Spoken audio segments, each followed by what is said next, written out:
Called what? Smarkle Flyer. Smarkle Flyer? Yeah. Well, that's why it didn't take off. It had a stupid name. Yeah.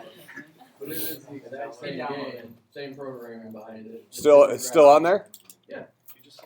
What a lot of people don't know is if you downloaded Flappy Bird, and like you have it on your purchase list, you can go back to it and re-download it. Okay. No, it's not on the store. I just did it on It's the same game. So there's no loss. Huh? It's out there. No one's gonna take it away.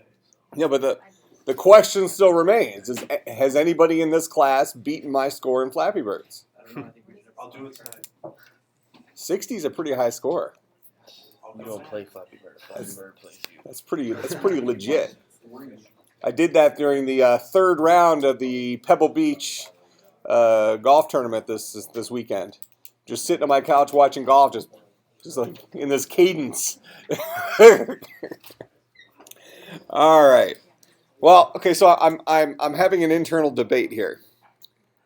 So I have today's Onion article, but is really, really borderline as to whether or not I should read this in class. Oh, you should read it. Shut the other door. There's no profanity. It's just pretty graphic. Then it's good. Sounds good. And I have the recording started, which makes this even worse. Stop it. Well, no. I mean, if you're going to do this, you do it right. All right. Well, Could come back to it on Wednesday. no, I have it here. I mean, if I come back to it, I mean, if we're going to do it, we should do it. Good. All right. Okay, generally speaking, would anybody be offended about like a human being being force-fed their own organs? I've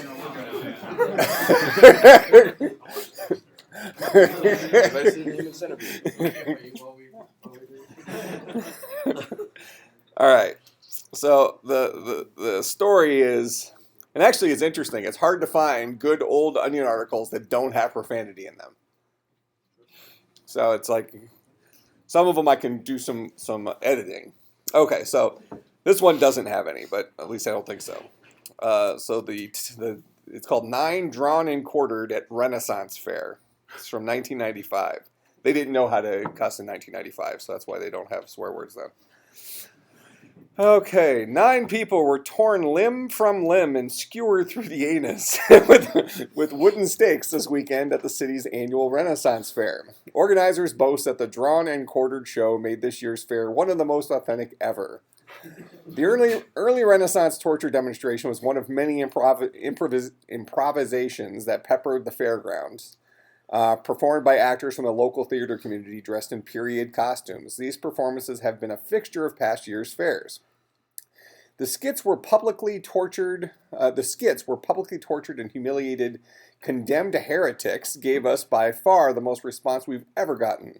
Actor Paul Mielson said, who would have thought that violence would appeal to people.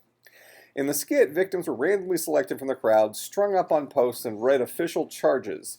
A dirt-encrusted dagger was then used to saw off vital parts of the condemned. One man's scrotum was cut off, causing his testicles to fall to the ground, according to witnesses. Children at the festival then tossed the testicles back and forth as the victims watched. Vital organs, such as the liver, were cut out of the further victims, then cooked and force-fed to them. The pale and barely conscious victims were then taken down from the posts and prepared for the next stage of their torture, amid taunts and bellows from the crowd.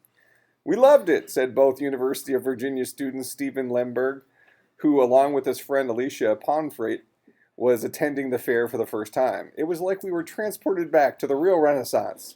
We got turkey drumsticks at the Ye Old Grill, threw stones at the Drench a Wench booth.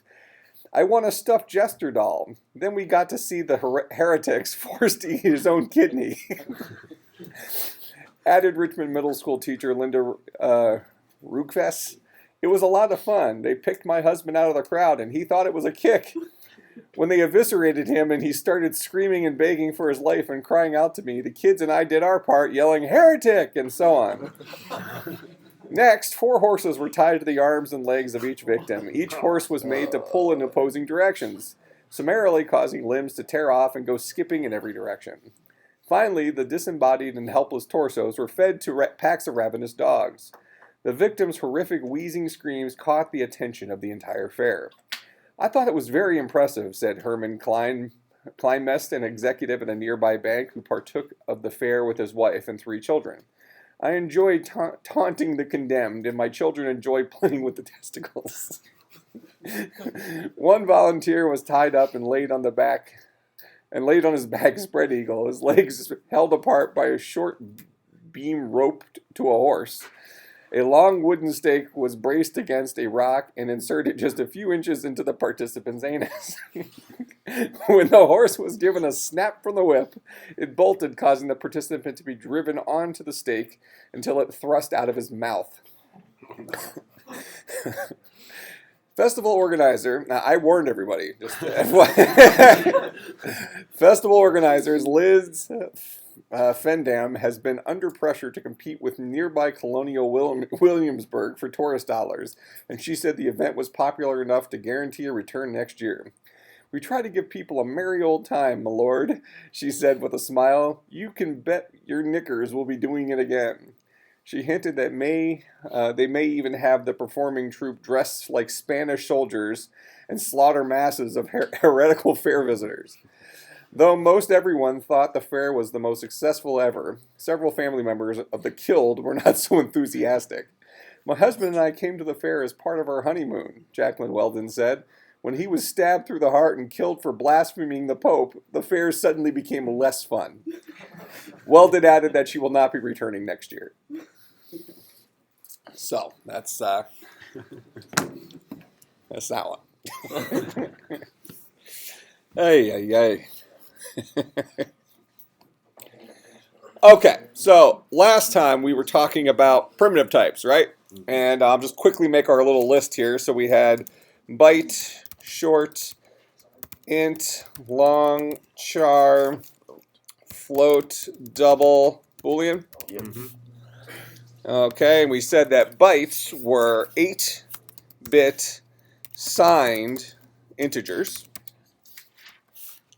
Shorts were 16-bit signed integers. Ints were 32-bit signed integers.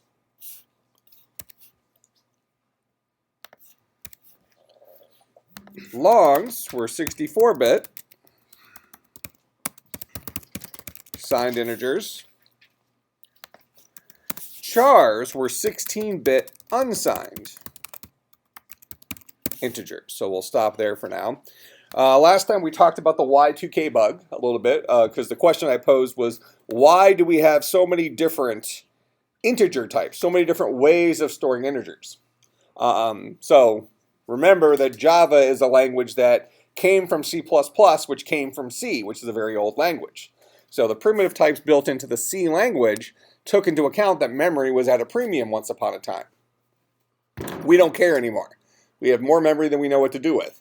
That's no longer our bottleneck, but I probably told the story of I had a computer that I went from 8 megabytes of RAM to 16 megabytes of RAM for $1,000.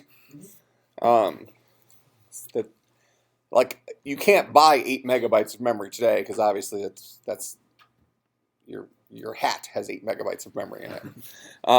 But if you were to buy 8 megabytes of memory today, it would probably cost less than a penny, some fraction of a penny, or something like 1/2000th of a Bitcoin. Anybody not know what Bitcoins are? Interesting story this morning from Bitcoins. The Bitcoin market is crashing, down over $100 today, because a bunch of foreign countries, have decided they will stop taking Bitcoins as payment. So Bitcoins are I'm going to assume that a bunch of people didn't raise their hand because they didn't want to be embarrassed. They didn't know what a Bitcoin was. Bitcoins were essentially a made-up currency. Somebody online created a fake currency called Bitcoins that then became a real currency. Same thing as Flappy Birds. Right? Now you can sell phones with Flappy Birds on eBay, apparently. It's like a lost treasure.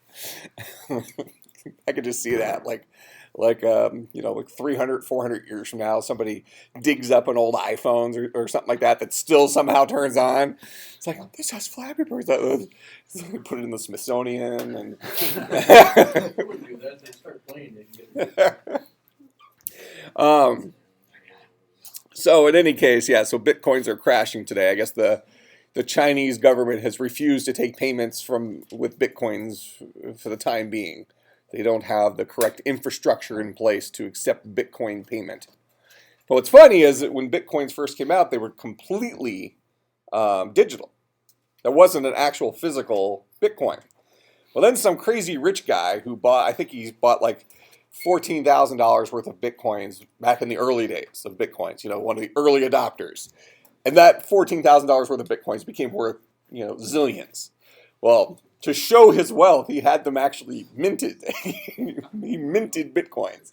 So in his, his penthouse loft or whatever, he had piles of Bitcoins, like King Midas. So in any case, so now it's become more popular for people to actually mint Bitcoins and carry around Bitcoins. But who carries around chunks of metal? This is the whole reason why, how many of you carry around change? Your only excuse really is for vending machines, and most of them take dollar bills now, right? Or tollways. Tollways? Who stops at tolls? Yeah, you either use iPass or you pretend like you have iPass. Send me the bill. The next day. Actually, I tried. Now I just want to go on record here since it is being recorded. I tried to break the law. I was down at I was down in Florida recently, and we rented a car. And my thing, so down there it's called SunPass, not iPass, whatever. So send you a bill in the mail. no, so I'm flying through these things, no big deal. I was running late for my tea time anyways, because my GPS got me all turned around there because some of the roads have exits going one direction but not the other. So I missed one exit because it wanted me to turn around, and then I tried to turn around. I ended up going right back in the same direction I was going. I'm going through toll booths multiple times within a 5-minute period. But I'm not stopping to pay some toll because I didn't want to get my wallet out of my pants, because when you're fat, you really can't get your hands into your pockets. So that has to be if I'm going through a drive-through, I have to I have to prepare.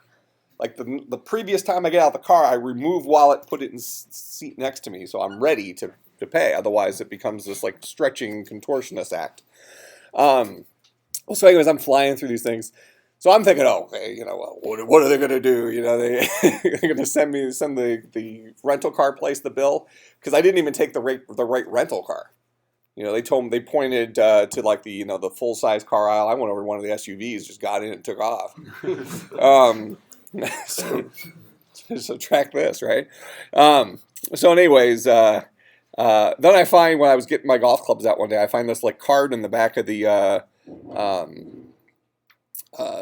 car that says, something as a convenience, just go through the tolls, no big deal, and upon the first time you go through one, you'll be enrolled in their toll paying thing where they charge you, I don't know, something like $4 a day, not to exceed $14 or something, and all your tolls will be covered. I couldn't even break the law right.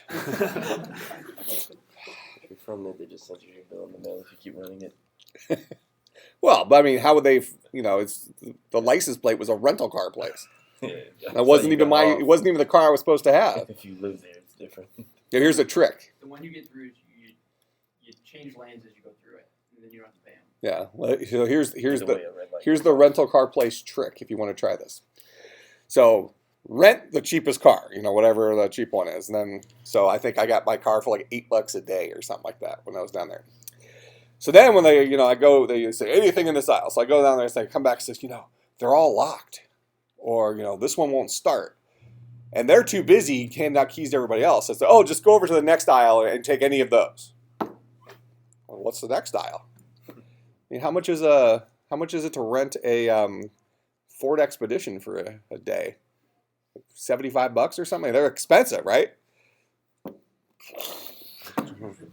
Keys are in that, just like any of the other ones. And since I paid for the tank to be refilled when I came back, I think I only paid like $31 for a full tank of gas for one of those Ford Pintos. Okay. So there's your, I think that was a lesson on ethics. Be ethical. That's the punchline lesson there. All right. So I think at the end of class last time, we were talking, we mentioned ASCII, right? Mm-hmm. Yeah. So ASCII, American Standard Code for Information Interchange. American Standard Code for Information Interchange. And ASCII is 0 to 255 for 256 unique characters. I probably asked in the class, what number system would we use to represent 256 unique characters, and I probably got deer in the headlights looks. So this would be a unsigned byte. So that would be plus, well, not plus or minus, just 2 to the 8th power, which is 255. So 0 to 255 is the values that can be represented by the ASCII, or by a unsigned byte. So ASCII is a table, because computers like numbers, humans like characters, right? So there's a table, a lookup table, that is the ASCII character set. And in this lookup table, you have a character associated with a 0, a character associated with a 1, a character associated with a 2, so on and so forth. Okay, so the ASCII table allows us to map up to 256 unique characters. Now, we don't use ASCII anymore for our modern languages. C and C++ both used ASCII. Java, well, what's wrong with ASCII?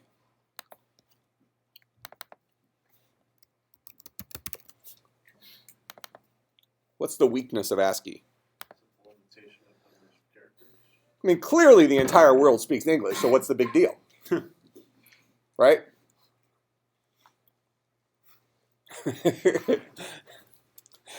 Actually, it's kind of a true statement now, right? Everybody's just, the whole world's just kind of adapted because dumb Americans won't switch. We're just too lazy. We're too busy playing Flappy Birds. So, any case, there is a more global character set known as the Unicode Character Set, which has, I don't know what Unicode stands for. Let's just assume it doesn't stand for anything. Otherwise, I would know it, obviously. Did you guys look up the Orson Scott Card books? Not yet. What kind of fan of the book series are you? I'm sorry, I think it's the library this weekend. Have you ever heard of Google? Yeah, I have actually. I'll get on it. Do you listen to audiobooks at all? Not usually, but I don't have anything against it. Oh, you like drive? Do you drive a lot, or you're always? Not that often. Because I stopped reading completely because of audiobooks. Yeah, you don't have to do anything. You just listen. Well, I spend a lot of time in the car, so it's and it's dangerous to read while driving. They say don't text and drive. Take the pledge, but nobody's promoting don't read and drive.